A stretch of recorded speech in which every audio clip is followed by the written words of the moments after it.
அனைவருக்கும் வணக்கம். இன்னைக்கு நம்ம வீடியோவில் பார்க்க போகிற கேள்வியானது CSIR NET December 2007 question number 35 part B booklet A. Let C be the circle of radius 2 with center at the origin in the complex plane oriented in the anti-clockwise direction. Then the integral over C dz divided by z minus 1 whole square is equal to option A 1 by 2 pi I, option B 2 pi I, option C 1, option D 0. அப்போது கேள்வி என்ன கொடுத்துருக்காங்க அப்படின்னா, ஒரு circle கொடுத்துருக்காங்க, அதனுடைய radius 2ன்னு கொடுத்துருக்காங்க, centre origin கொடுத்துருக்காங்க இந்த complex plane. So circle modulus of Z equal to 2, radius 2, centre origin. Centre origin, radius 2ன்னு கொடுத்துருப்பாங்க. சர்க்கிள்ன்றது ஒரு ஆன்டி கிளாக் வைஸ். கண்டுபிடிக்க சொன்னது integral over C dz by Z minus whole ஸ்கொயர்ன்றதை கண்டுபிடிக்க சொல்லியிருக்காங்க. இது காஷி இன்டெக்ரல் ஃபார்முலா நம்மளுக்கு தெரியும், அது என்னென்னு பார்த்துக்கலாம். If f of z is analytic on and inside a closed curve and if z equal to a is any point within C then அப்படின்றது கேட்டிருப்பாங்க. அதுக்கான ஒரு ஜென்ரல் ஃபார்முலா தான் இது. F power n of a equal to n factorial by 2 pi I integral over c f of z equal to z minus a whole power n plus 1 dz. இது எப்போ அப்படின்னா z equal to a என்ற point சர்க்கிள்குள்ளே இருக்கும்பொழுது தான் இந்த formula. if z equal to a lies outside the closed curve, அந்த point ஆனது சர்க்கிளுக்கு வெளியே இருந்தது அப்படின்னா அந்த இன்டெக்ரலுடைய மதிப்பு டைரெக்டாகவே 0 அப்படின்னு ஆகிடும். இது ஒரு பேசிக் ஃபார்முலா. எதனுடைய ஃபார்முலா அப்படின்னா காஷி இன்டெக்ரலுடைய ஃபார்முலா. இதுதான் நம்ம கேள்வியில் கண்டுபிடிக்க சொன்னது. Integral over C dz by Z minus 1 whole square. இது பாருங்கள். இப்போ இதை நம்ம எது கூட கம்பேர் பண்ணலாம் அப்படின்னா இன்டெக்ரல் காஷி இன்டெக்ரல் ஃபார்முலாவோடய கம்பேர் பண்ணுவோம். எஃப் ஆஃப் இசட் அப்படின்றது இதில் 1 அப்படின்றது தான் f of Z. Z minus ஏன்னும் போது ஏன்ற பாயிண்ட் 1, என் ப்ளஸ் 1ன்னு கொடுத்துருக்காங்க, இங்கே 2ன்னு இருக்குது. ஸோ என்னுடைய வேல்யூ 1.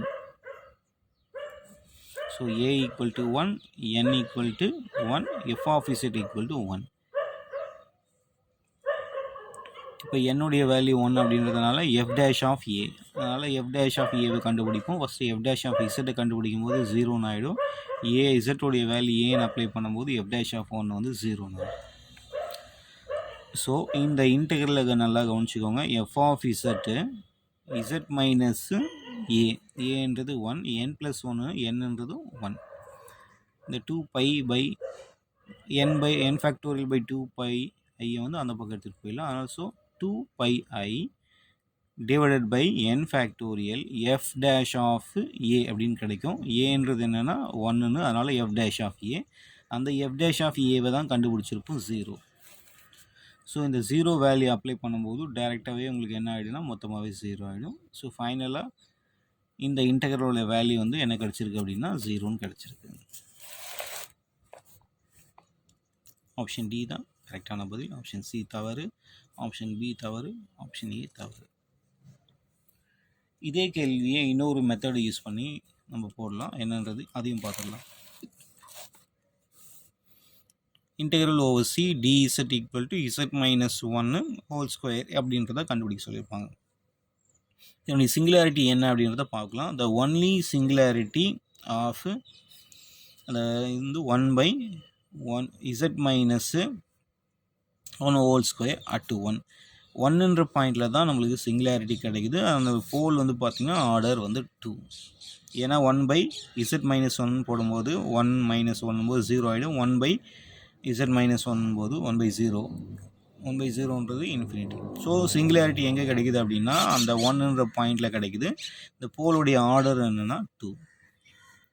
இப்போ ரெசிடியோடைய ஒரு சின்ன டெஃபினிஷன் பார்த்துடலாம். Residue at a pole of order m இங்கே போல் எங்கே இருக்குது அப்படின்னா 1ன்ற பாயிண்டில் தான் இருக்குது. அதனுடைய ஆர்டர் வந்து 2. So residue at a pole of order m.